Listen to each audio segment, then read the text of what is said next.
Halo, assalamualaikum. Nah, teman-teman, kita udah sampai di objek wisata budaya kita yang keempat, yaitu Goa Putri Pukas. Nah, jadi kami sudah di depan Goa Putri Pukas. Jadi kita akan lihat ke dalam bagaimana Putri Pukas sesuai dengan ceritanya. Ayo. Ayo, kita akan masuk ke dalam. Dikisahkan bahwa dahulu Putri Pukas merupakan seorang putri dari kampung Nosar yang sangat cantik jelita. Ia ingin menikah dengan kekasih hatinya, yaitu pangeran muda Suara asal kerajaan Bener Meriah. Hubungan mereka tidak mendapat restu dari kedua orang tua Putri Pukas, sebab Putri Pukas adalah putri satu-satunya dan mereka tidak memiliki keturunan lagi. Menurut adat Gayo, anak perempuan yang sudah menikah harus tinggal bersama suaminya selamanya. Putri Pukas lantas memohon kepada orang tuanya untuk menikah dengan pangeran muda Suara. Awalnya, kedua orang tua Putri Pukas berat melepas putri sematawayangnya itu. Namun, Putri Pukas begitu gigih memperjuangkan cintanya. Alhasil, kedua orang tua Putri Pukas pun akhirnya merestui putrinya menikah dengan sang pangeran. Pernikahan tersebut dapat berlangsung dengan satu syarat, yakni mereka tidak boleh pergi bersama. Menurut adat setempat, pangeran harus pergi terlebih dahulu ke kediaman mereka.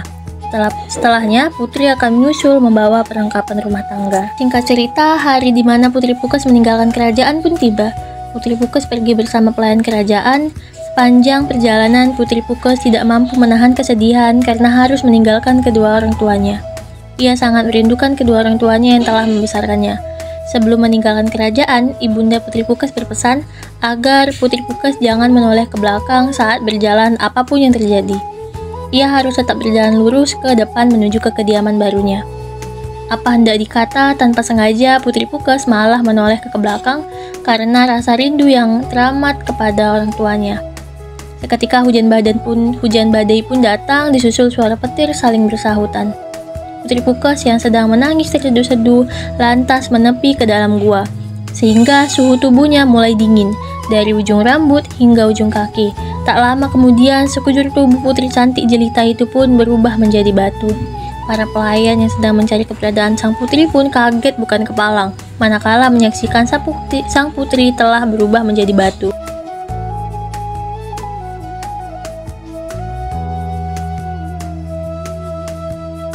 Ini bagian belakang, depannya di sini. Jadi menghadap ke depan sana. Ini kepalanya, ini wajah, ini dia wajahnya. Ini badannya. Ini di dalam perjalanan nanti kamu jangan menghadap belakang kata ibunya. Di tengah perjalanan di luar ini terjadilah petir, hujan badai. Rombongan masuk dalam gua ini berteduh di sini. Sebelum putri masuk dalam gua ini, tempat ini dulunya tempat pemujaan di sini. Sampai dalam gua ini dia sedih, teringat sama orang tuanya. Nangis putrinya terus-menerus dalam gua ini. Singkat cerita, rombongan pun keluar karena badai sudah reda, putrinya pun keluar. Rombongan masuk lagi ke dalam gua ini mencari keberadaan putri. Itulah ditemukan dia di sini, dipegang, tubuhnya udah mengeras menjadi batu. Setelah ini dia, suaminya pun ikut jadi batu. Suaminya berada di atas gunung. Lihat gunung ini, itu harus dari luar dulu kita mendaki, baru kita bisa jumpa tempat patung suaminya di sana. Kalau dulu bisa tembus lewat situ ke atas ke tempat suaminya. Tangga itu ke atas dulu tembusnya tempat suaminya. Kalau sekarang udah buntu.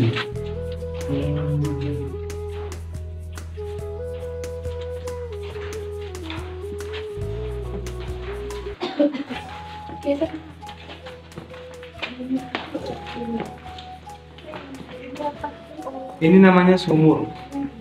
Sumur ini dia kebetulan lagi kering. Dia biasanya 6 bulan sekali berair, 6 bulan sekali kering.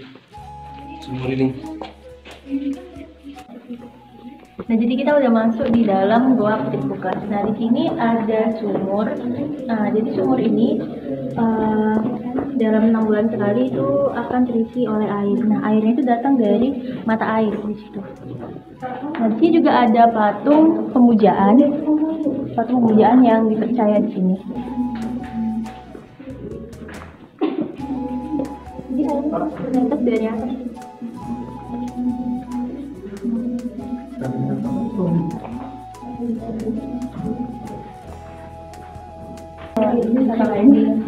Nah, jadi di sini adalah patung Putri Pukas. Nah, ini merupakan bagian belakang dari Putri Putripukas, dan bagian depannya itu di bagian sini. Nah, bagian sini merupakan bagian depan dari patung Putripukas. Nah, jadi suasana di goa ini cukup lembab dan dingin, patungnya juga dingin. Masih hawa-hawa gua banget ya? Iya, emang masih terjaga dan masih terasa banget gua-guanya. Oke. Nah, jadi kan kita sudah melihat patung Putripukas. Nah, jadi sebenarnya kita bisa melihat patung suami Putripukas itu di atas. Biasanya dahulu bisa dilihat melalui tangga yang sebelah sini. Nah, tapi karena udah cukup lama dan sudah jarang, jadi tidak bisa dilewati karena jalannya sudah buntu. Jadi kita lihat.